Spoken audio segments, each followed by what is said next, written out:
The delegate from Petersburg, Delegate Aird. Thank you, Madam Speaker. I rise for a point of personal privilege. Delegate Aird, you have the floor. Thank you.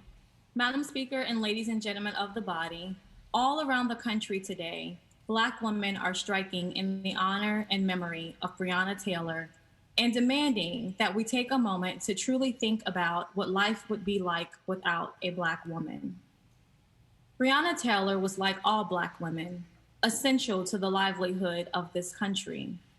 Each and every day, the 53% of Black women who make up the labor force are on the front lines and working to keep the bolts and levers of our society moving. But despite the commitment to so many others, Black women continue to be overlooked, underpaid, undervalued, and subject to unimaginable tragedy. Madam Speaker, the facts are that Black women in the United States who work full-time year-round are typically paid just 62 cents for every dollar paid to white non-Hispanic men. Black women are 3 to 4 times more likely to experience a pregnancy-related death than white women. Black girls are the fastest growing segment of the juvenile justice system. Black trans women experience disproportionate police harassment and violence, and Black women are killed at a higher rate than any other group of women. Despite these circumstances, they continue to keep their and other families together, manage their community's collective grief, and lead the resistance without an expectation of reward or care for their own mental and physical health or well-being.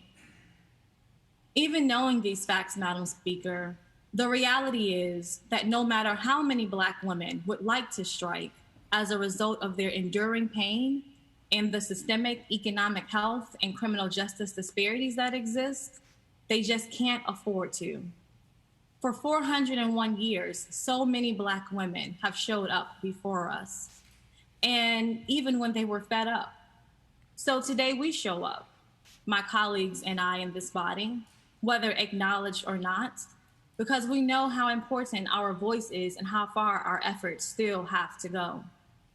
Madam Speaker, we can't allow the recent decision made in the case of Breonna Taylor to set the precedent that Black women, Black girls, and our lives don't matter or that they somehow count less. I ask that as a body and everyone under the sound of my voice, join me in this moment for 32 seconds for a moment of silence. 1 second for each bullet that was fired at the home of Breonna Taylor, but also 32 seconds to reflect and truly think about what you are doing to eliminate the silencing and the structural biases against Black women and Black girls, and how you can personally recommit yourself to not just the justice that needs to be done legislatively while we're here in session or while there are protests going on in the street or activists calling your office, but because you deliberately and personally believe that you can do more. I will begin the moment of silence now.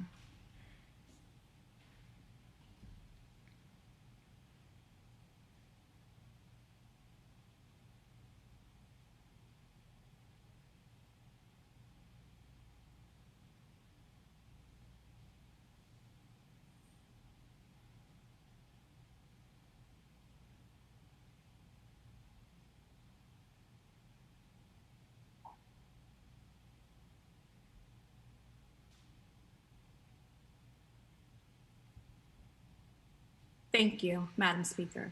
Thank you, Delegate Aird.